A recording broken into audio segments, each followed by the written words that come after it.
a horror Mickey mask. Who's hiding behind it? "Dennis, where are you?" I yelled, feeling so worried and helpless, looking for my 6-year-old. It was Sunday, so I took my kid to the playground because I promised him if he got good grades. Every time I went to the playground, park, or supermarket, I ended up playing hide and seek, all annoyed. When I run out of patience, I'll just call the radio station to find the lost kid. "Dennis, you want to make this your last trip to the amusement park?" I was so mad when I found him at the toy counter. "Mom, check it out, Giant Mickey," my son shouted. He was standing next to this man who looked like he was around 6 feet tall. The person had on a Mickey Mouse mask, but it looked all weird and messed up, just black and white. The black clothes and his tall frame made him look really giant.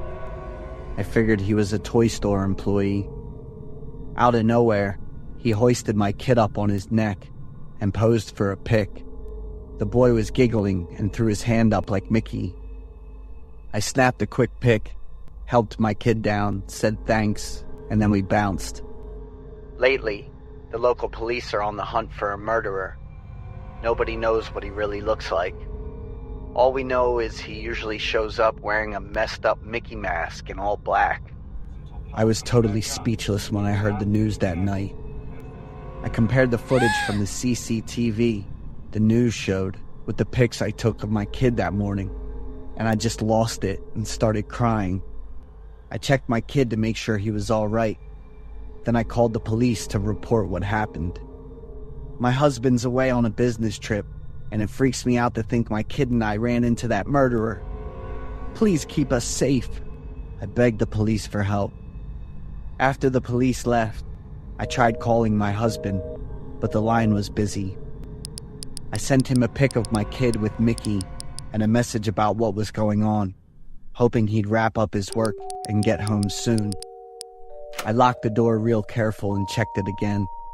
Then I hit up the store to order 3 more CCTVs and set up a time for them to come install them tomorrow.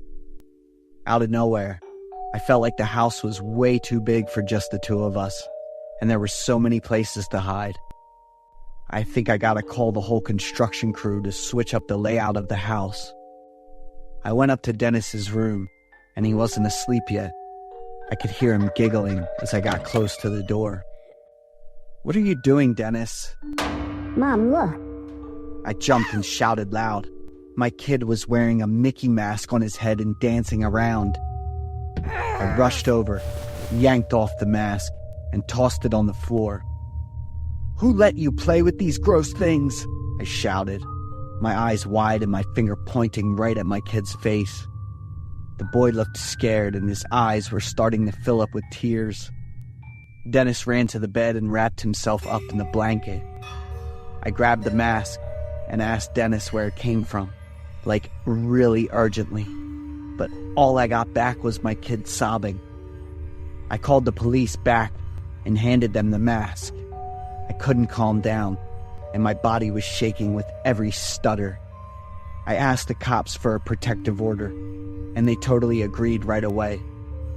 The whole week after that was just awful. My kid and I switched to online learning and working from home. Dennis wouldn't stop fussing and throwing tantrums because he felt cooped up, which was driving me as nuts as being strained by a 44-pound fishing line. My kid and I were getting more and more at odds and distant. He kept asking about the mask and wanted me to give it back. "Stop yelling and acting out, Dennis. You still haven't told me where you got that mask." "It's my secret," he yelled with all his stubbornness and bolted upstairs. I flopped down on the sofa, covering my face, feeling totally helpless. "Dana," my husband called out. He got back from his 3-month business trip. I ran over and hugged him tight, then just started crying. After chatting for a bit, my husband said he wanted to head upstairs to see our kid. A few minutes later, I went to Dennis's room and Mickey, the killer, was right in front of me with my kid on his neck. "Mom," Dennis waved. looking super happy. "I'm back," the killer said, sounding just like my husband.